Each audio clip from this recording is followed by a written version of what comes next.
Welcome to the deep dive, where we plunge into the fascinating, often invisible, mechanics behind the tech you use every day. You've probably been there, right? You've built a project, spun up a database table, carefully added your rows, your columns, and it just works. It feels, well, almost magical. But have you ever really stopped and wondered, how does the computer actually store all that information? I mean, at the end of the day, a computer only gets Easers and ones, not these nice, neat tables we see with, like, names and ages. So today we're embarking on a deep dive into exactly that, the invisible world humming away beneath your database. Our mission is to unpack how databases take your structured data, your tables and rows, and translate it into something a machine can understand. And not just understand, but retrieve super efficiently. We're going to pull back the curtain on things like rowids, pages, heap files, and the really clever magic of indexes. The goal is to give you a solid, intuitive grasp of how databases really work on the inside. And honestly, this isn't just for the database gurus out there. Whether you're building an application, maybe you're just curious about why some things are faster than others, or you just love an aha moment. Understanding these foundational concepts is, well, it's genuinely crucial. You'll start seeing exactly why some seemingly small choices you make when setting up your database can have a massive, sometimes a really surprising impact on performance. Okay, let's get into it. So before we even talk about storing data on disk, the database needs some kind of internal way to keep track of each specific row, doesn't it? It can't just rely on the actual data we put in, like a name or something. How do they uniquely tag each row behind the scenes? That's a great starting point, and it really touches on a fundamental design decision databases make. While we work with our tables using, say, primary keys we define, databases often have their own hidden system. Take PostgreSQL, for example. It uses a system column, usually hidden from you, often called rowed, or sometimes tupled or cacted. Think of it like a really precise physical address for that row. It's basically a pair of numbers, the block number on disk and the row's position within that block, super specific. Now, InnoDB, which is the engine most people use with MySQL, does things a little differently. It's quite clever, actually. If your table already have a primary key that you defined, InnoDB just uses that primary key as its internal rowed. And what's more, it then physically stores the data on disk in the order of that primary key. So your key does double duty, no extra internal ID needed in that case. But what if you create a table in InnoDB without a primary key, maybe not even a unique key? Well, InnoDB doesn't just throw up its hands. It automatically creates its own hidden 6-byte internal integer column. You never see it, but it's there, giving each row a unique ID that InnoDB uses internally for tracking and referencing. Okay, so let me see if I've got this straight.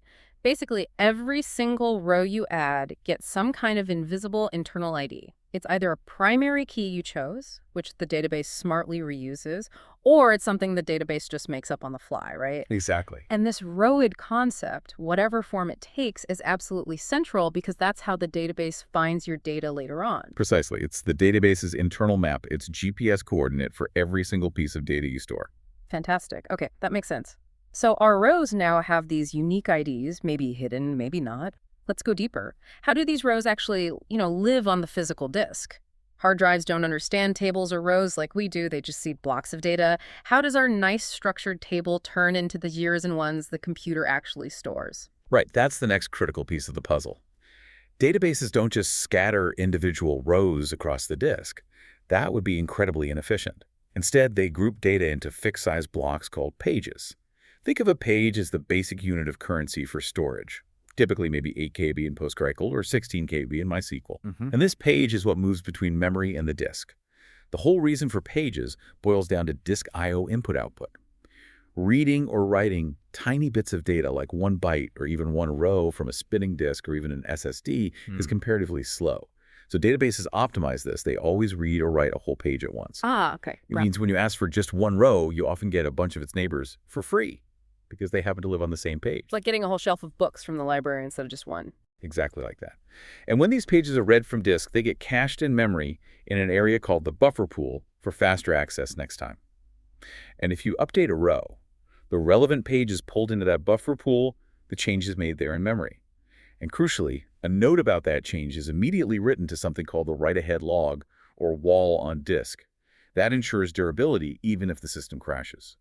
The actual changed page itself gets written back to the main disk storage later on, maybe when the system isn't busy. It minimizes those slow, full-page disk writes. Okay, that really clarifies why pages are so fundamental. It's all about minimizing that slow disk interaction. So if pages are the building blocks, I'm guessing the way data is arranged within those pages must really matter for performance. This brings us to different ways of organizing things like storage models, right? Precisely. Storage models define the layout inside the pages. The most common one, the classic approach you find in MySQL, InnoDB, and PostgreSQL, is the row store. It's simple. All the column values for one single row are stored together contiguously on the page. So if you have ID1, name Ali, age 25, all of Ali's data sits together. This makes queries like select really fast because you grab everything for that row in one go. But then there's the alternative, column store. You see this in databases built for analytics like Amazon Redshift or ClickHouse. And like the name suggests, it stores data by column. All the ID values are grouped together on pages, all the name values together, all the age values together, and so on. Ah, completely different. Totally different. And this is way faster for queries like calculating the average age, select AVG age. Why? Because the database only needs to read the age column data, skipping over potentially huge amounts of name or other data. So choice between row and column store really depends on whether you're doing lots of individual record lookups or big analytical calculations. That's a super clear distinction. Row stores for getting whole records, column stores for analyzing specific attributes across many records. Understanding pages in these models seems key, yeah, because it all circles back to minimizing how much data you have to drag off the disk. Okay, so we've established pages, these fixed-size chunks holding our rows, organized either by row or by column. But where do all these pages actually live together? What do we call the big collection of pages that make up a table? That collection of pages containing your actual table data is generally called a heap file, or simply the heap. This is it, the place where your raw data resides. Think of it as the main storage area for the table's content. Now, the key thing about a standard heap file, especially in systems like PostgreSQL, is that the pages within it are not stored in any particular order relative to the data. New data, new pages, just get put wherever there's space available. So the pages can end up physically scattered and unordered on the disk. It's like just tossing papers onto a pile. A pile, okay. Not very organized. Not inherently, no. And that unordered nature has a big performance implication. If you need to find one specific row in a large table stored as a heap and you don't have any help, the database usually has no choice but to scan the entire table, page by page, looking for your row. Oh, wow. Yeah, imagine searching for one specific book in a massive library where all the books are just dumped randomly in huge piles on the floor. You'd have to look through every single one. That sounds painfully slow. It is. It's what we call a full table scan. And it's generally a very expensive operation in terms of time and system resources. Right, that makes total sense. This messy, unordered heap sounds like a performance nightmare for lookups. So clearly, databases need a much smarter way to find information quickly, rather than just rummaging through the entire pile every single time. There must be a better strategy. Exactly, and that's where indexes save the day. To navigate this potentially chaotic heap efficiently, we use indexes. Think of an index as a separate, special data structure. Very often, it's something called a B tree. But the details aren't crucial right now. What is crucial is that this index holds pointers back to the actual data in the heap. It's like the index at the back of a book or a library's card catalog. What the index does is lets the database quickly look up a value, say a specific personid, and find out exactly which page in the heap contains that row. Instead of scanning hundreds or thousands of pages in the heap, it just looks in the index, gets the page number, and maybe the row it. And jumps straight there. And jumps straight to the right page. It dramatically cuts down the number of disk I/O operations. So, if you index personid and search for personid 1202, the index might quickly tell you, okay, that's on page 0, row number 3. Boom. One I/O potentially to read the index node, then one I/O to get the data page. Much, much faster than reading the whole table.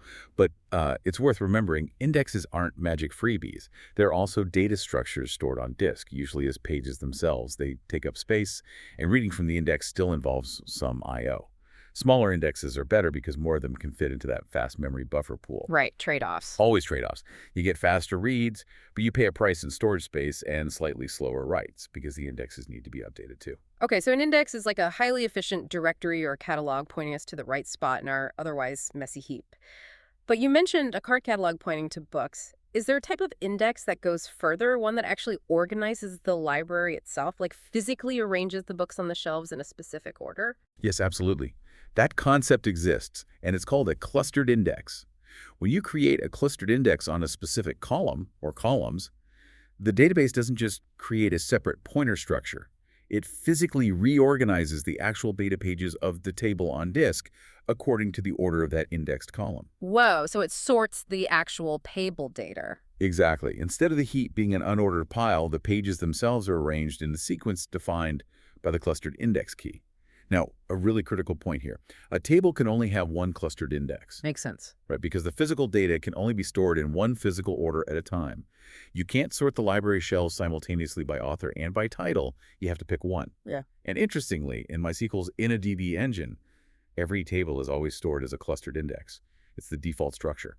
InnoDB uses your primary key as the clustering key. And if you don't define a primary key, it makes one up, like you said before. Precisely. It generates that hidden internal rowed and uses that to physically cluster the data, usually reflecting the order rows were inserted. Okay, this feels important. So a table with no indexes is a basic heap, potentially messy. But a table with a clustered index has its data physically sorted by that index key. In InnoDB, that's always the case, using the primary key.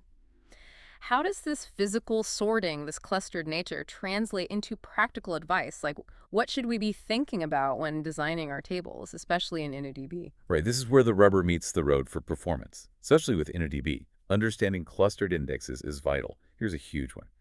Your choice of primary key, which is the clustered index key in InnoDB, directly impacts performance, particularly for writes. Let's say you use something totally random, like a UUID, as your primary key.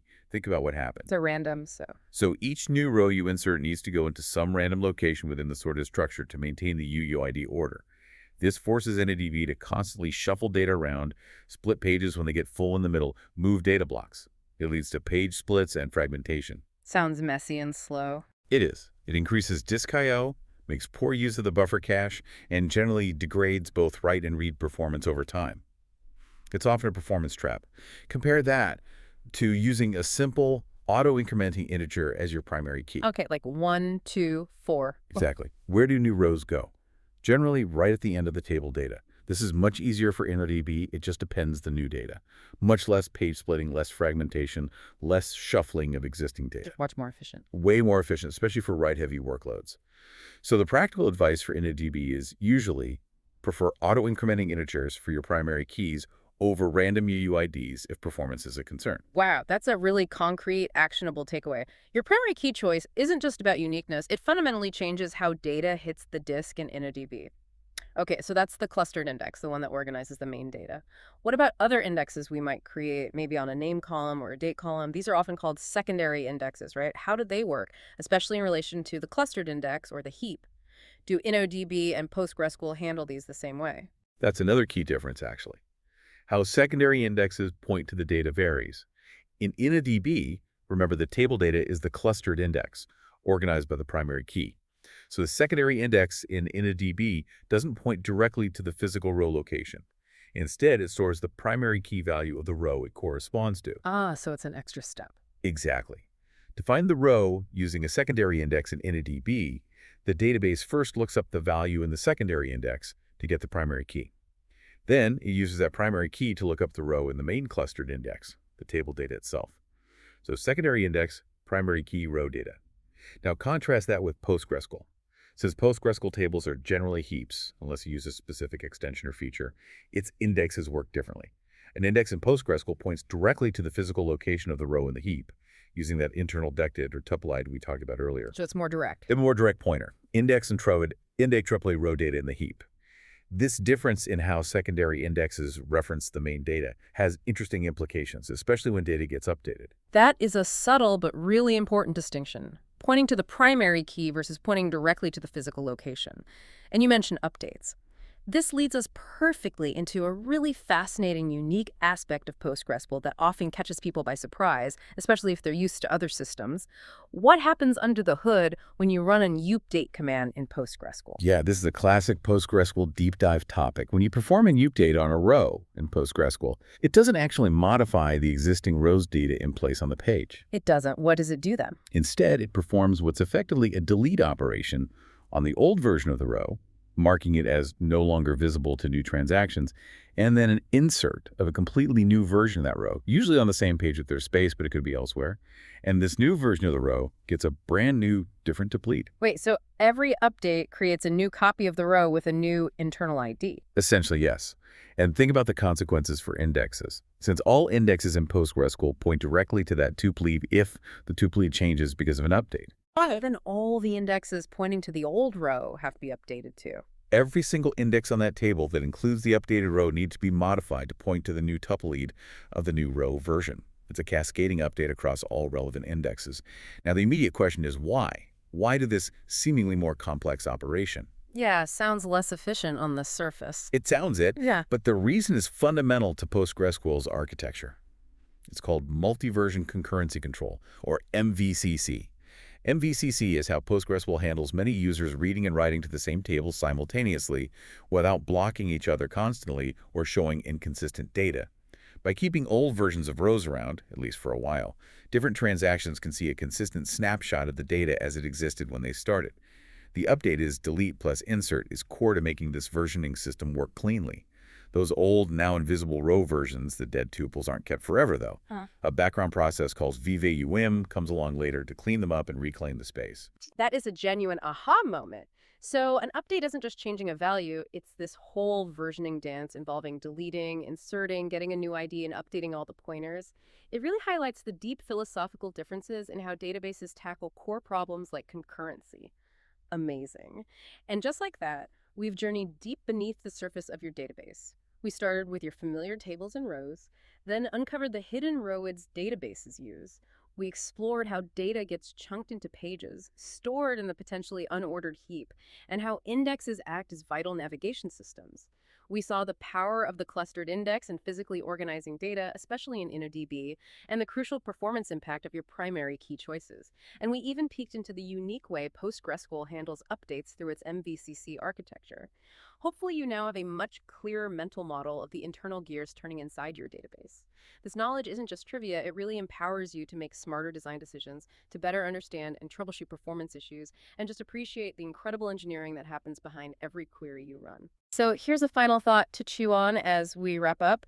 Knowing that an UP date in PostgreSQL is effectively a delete and an insert, creating a new row version and potentially updating many indexes.